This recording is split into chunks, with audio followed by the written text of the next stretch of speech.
apakah Tuhan itu akan memperkaya orang yang sudah kaya? Jadi sudah punya mobil 10, dikasih sampai mobilnya 50 gitu.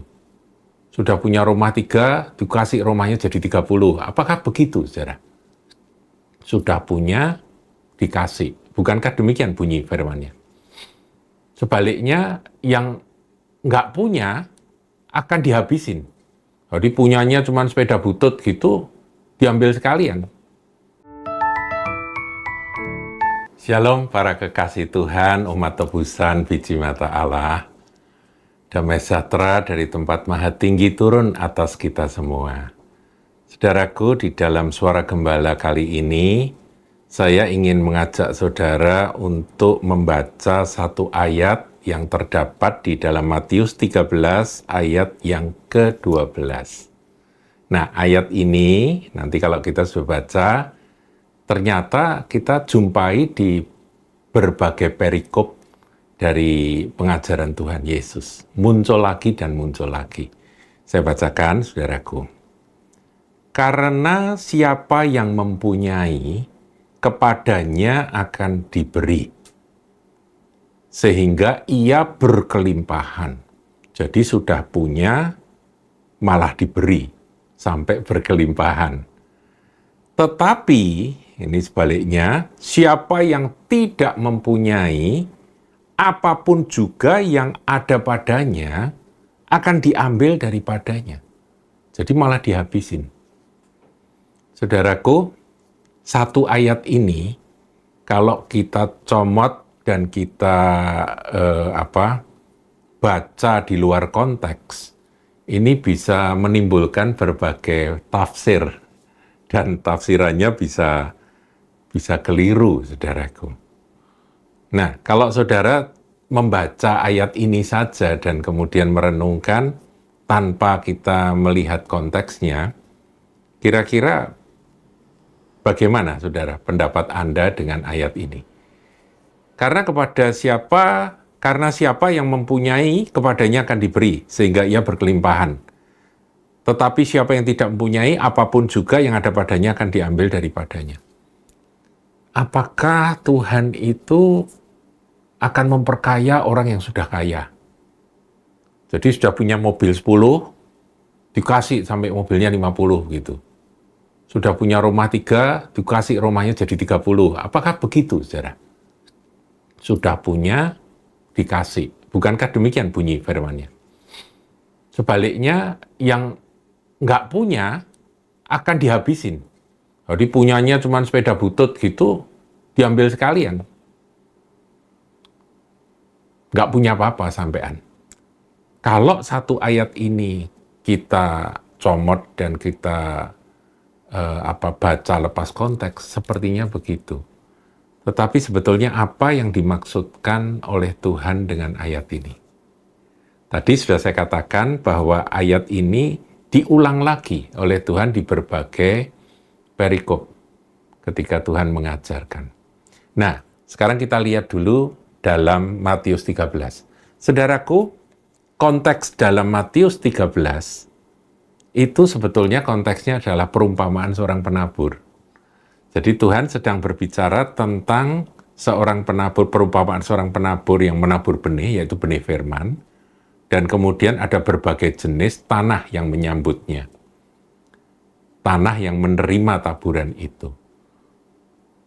Nah, di situ muncul akan ayat ini, ayat 12 ini. Karena siapa yang mempunyai, kepadanya akan diberi sehingga ia berkelimpahan. Tetapi siapa yang tidak mempunyai, apapun juga yang ada padanya akan diambil daripadanya, malah dihabisin sekalian. Nah, saudara, ini sebetulnya kalau kita mau ngerti, cukup kita baca satu ayat sebelumnya. Ya, ini kita mau kita lihat konteksnya. Tadi kita tahu bahwa itu adalah perikop perumpamaan seorang penabur. Ayat yang ke-11, saudara. Jawab Yesus, kepadamu diberi karunia untuk mengetahui rahasia kerajaan sorga, tetapi kepada mereka tidak. Nah, di sini kita memahami, saudara, bahwa kalau seseorang itu punya hati yang responsif terhadap firman Tuhan, ada kerinduan akan kerajaan Allah, kerinduan akan kebenaran. Seperti yang ada pada murid-murid Kristus. Murid-murid Kristus bukan orang-orang pintar, saudaraku. Beberapa di antara mereka adalah nelayan-nelayan. Memang ada juga orang bekas pemungut cukai seperti Matius, ada juga yang lain-lain. Tapi rata-rata adalah nelayan-nelayan, orang-orang sederhana yang tidak berpendidikan tinggi. Tetapi mereka lapar dan haus akan kebenaran. Mereka meninggalkan segala sesuatu, mereka mengikut Yesus. Yesus sang kebenaran dan hidup itu. Jalan kebenaran dan hidup. Nah, kepada mereka Tuhan berkata, siapa yang mempunyai kepadanya akan diberi. Punya apa, saudara? Punya kelaparan dan kehausan akan firman dan kebenaran. Nah, murid-murid Tuhan ini diberi rahasia kerajaan surga, dikaruniakan. Karena apa? Karena mereka mempunyai apa? Hasrat yang besar berkobar-kobar untuk mengetahui firman, mengetahui kebenaran, mencari akan kerajaan Allah dan kebenarannya. Kepada mereka Tuhan mengaruniakan berlimpah-limpah. Sudah punya apa? Punya kelaparan dan kehausan akan firman, punya hasrat, punya kerinduan untuk mengetahui firman itu lebih dan lebih lagi, mereka ditambah-tambah. Terus-menerus sampai berkelimpahan. Tapi orang yang tidak punya hasrat, nggak punya kerinduan, jadi kalau dengar firman itu ngantuk. Karena memang nggak ada minat sama sekali terhadap firman. Nggak pengen ngerti. Firman Tuhan nggak pengen tahu. Baca firman ya ngantuk dan males, dengerin firman ya karena aku Kristen ya aku ya harus dengerin begitu aja. Nah, orang-orang yang seperti ini, saudara, hati-hati, saudara. Bisa-bisa firman ini berlaku. Dia sudah nggak punya minat, malah dihabisin minatnya sama Tuhan.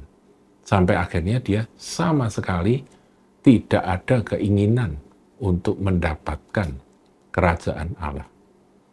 Nah, ini konteks penabur, saudaraku ya.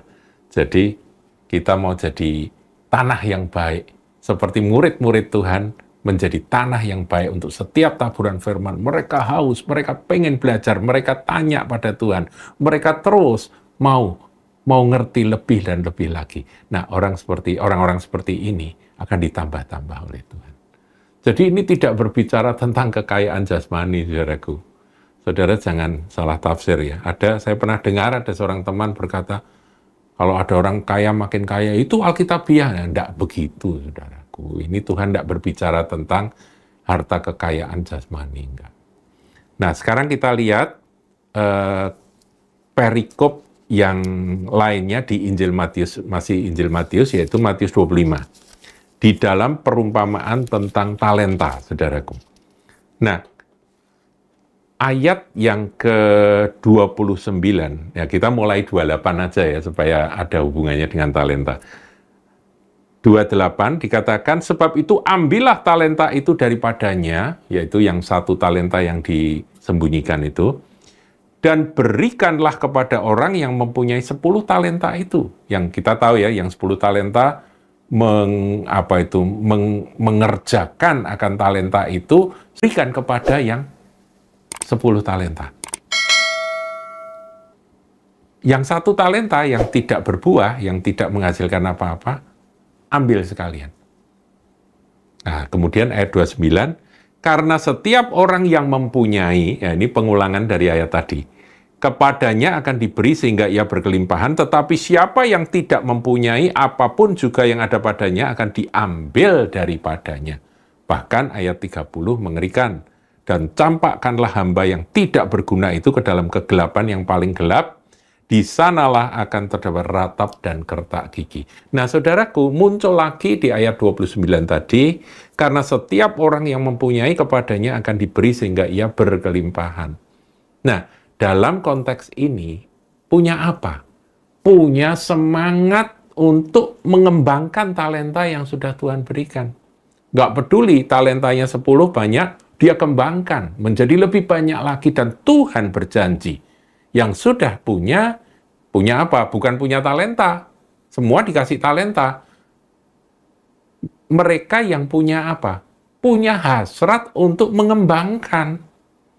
Punya passion untuk melayani Tuhan, mempergunakan talenta itu untuk melayani Tuhan dengan kerajinan dan semangat yang sepenuh hati.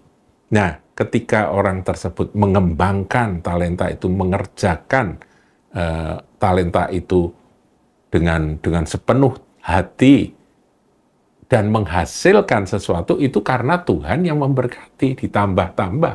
Bahkan akhirnya ditambahi lagi, diambilkan dari yang tidak punya hasrat, tidak punya semangat, yang tidak punya kerajinan, yang malas. Nah, hamba yang tidak berguna, yang malas itu masuk ke kegelapan, di mana terdapat retak gigi, ya, ratap retak gigi. Saudaraku, yang kedua adalah tentang bagaimana semangat kita, bagaimana kerinduan kita untuk melayani Tuhan dengan mempergunakan, memanfaatkan talenta yang ada. Bukan seperti yang satu talenta sembunyikan. Dengan alasan, nah alasannya yaitu, aku sedikit, aku tidak bisa apa-apa kok, talentaku cuma satu. Ya satu kembangkan, nanti Tuhan bisa kasih tambahan, saudara. Tuhan akan memberkati meskipun talentanya kecil. Tapi begitu dia tidak punya kerinduan untuk melayani Tuhan, tidak punya kerinduan untuk memakai talenta itu untuk kemuliaan Tuhan, yang terjadi adalah diambil dan diberikan kepada yang punya. Punya apa? Bukan punya talenta banyak, tapi punya hasrat, punya semangat, punya kerajinan untuk melayani Tuhan dengan talenta yang ada. Nah, kemudian kalau kita lihat lagi, perumpamaan mina, saya tidak baca, saudara, itu hampir sama, saudara. Perumpamaan mina itu bedanya 10 orang dikasih masing-masing 1 mina. Nah, itu juga sama, pada waktu tuannya kembali, ada yang dibungkus, minanya itu dibungkus sapu tangan, tidak dipergunakan. Marahlah akan raja tersebut, dan akhirnya dia tidak memperoleh apa-apa. Kemudian muncul kalimat yang sama, yaitu yang mempunyai akan diberi, yang tidak punya justru akan diambil daripadanya. Ya, jadi saya ingatkan, jangan menafsirkan ayat ini lepas konteks. Ayat ini berbicara yang pertama tadi, yaitu tentang kelaparan dan kehausan untuk mencari kerajaan Allah dan kebenarannya, itu akan terus dan terus ditambahkan. Terus-menerus Tuhan akan menambah-nambahkan. Rahasia demi rahasia kerajaan surga. Kemudian, kalau ada semangat untuk memakai talenta sekecil apapun juga untuk kemuliaan Tuhan dalam pelayanan, dalam pekerjaan Tuhan, Tuhan menghargai itu dan Tuhan akan menambah-nambahkan. Jangan sampai kita tidak punya semangat untuk melayani, tidak punya kerajinan untuk melayani, tidak punya kerinduan untuk melayani, maka akibatnya ya seperti hamba yang tidak berguna itu, saudaraku. Demikian, saudaraku, renungan dari Suara Gembala kali ini. Tuhan Yesus memberkati. Jangan lupa like, comment, share, dan subscribe channel GKBK Hal Semarang.